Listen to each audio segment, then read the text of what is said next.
Bonjour Église. En tout cas, c'est une joie ce matin de vous voir encore et de louer le Seigneur avec vous. Et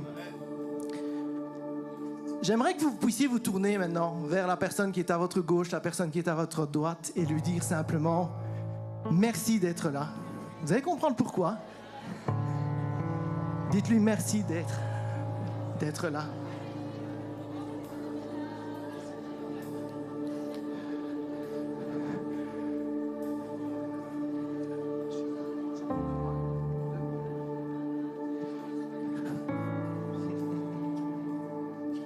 Vous savez, il y a quelques semaines d'ici, je vous apportais justement un petit partage, une bienvenue sur le fait que c'est ultra important d'être focalisé sur le fait que la louange, avant d'être collective, elle est individuelle. Et ce matin, je vais plutôt m'attarder sur le collectif.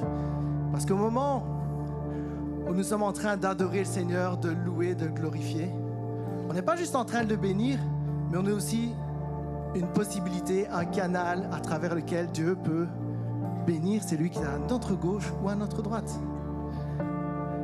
Et alors, au moment même où on est en train d'élever le Seigneur, de lui rendre toute la gloire qui lui est due, on est là passionné, on dit Seigneur, tu es grand, tu es puissant, tu es majestueux. Et on est un peu comme cette flamme, on est là en feu, on est plein de passion.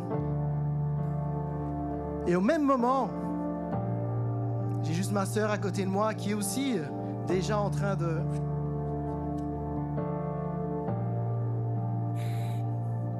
Elle est censée être en feu, hein? Elle est déjà en feu, elle est déjà en train d'adorer le Seigneur, mais elle entend des choses qu'elle avait oubliées. Et elle se dit, oh Seigneur, c'est vrai, j'avais oublié la grâce que c'est d'être dans ta maison. Hop. Et voilà, et ça l'embrase. Et ma louange, elle est là en train de finalement avoir de l'impact, pas juste pour louer le Seigneur, l'honorer, mais ça commence à prendre de l'ampleur. Et d'un autre côté, j'ai aussi mon frère ici qui, lui, il est à côté de moi, il voit que je suis en feu, mais lui, il passe par un désert. Il est sec, il est accablé, mais par obéissance, il sait que sa place, ça doit être le dimanche à l'église. Et alors qu'il est là et qu'il se sent faible, il entend simplement ma prière, ma louange. Seigneur, tu es fidèle.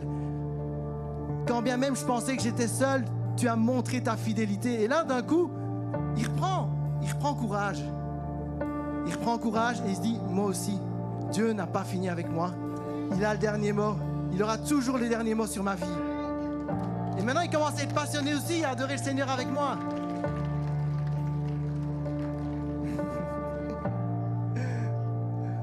Je voulais simplement ce matin attirer sur l'attention sur le fait que votre louange, elle est dirigée vers Dieu, c'est vrai. Mais il y a un tel impact aussi que vous pouvez avoir. Alors ce matin, ne fermez pas votre bouche. Élevez le Seigneur.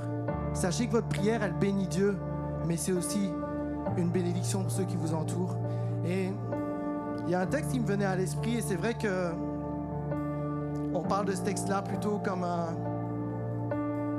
quelque chose qui va être à venir. C'est vrai que tous nos moments de louange ne sont que des prémices, que des petites choses qui nous montrent un petit peu comment ce sera dans le ciel avec le Seigneur. Mais est-ce que ça ne pourrait pas être aussi passionné ce matin?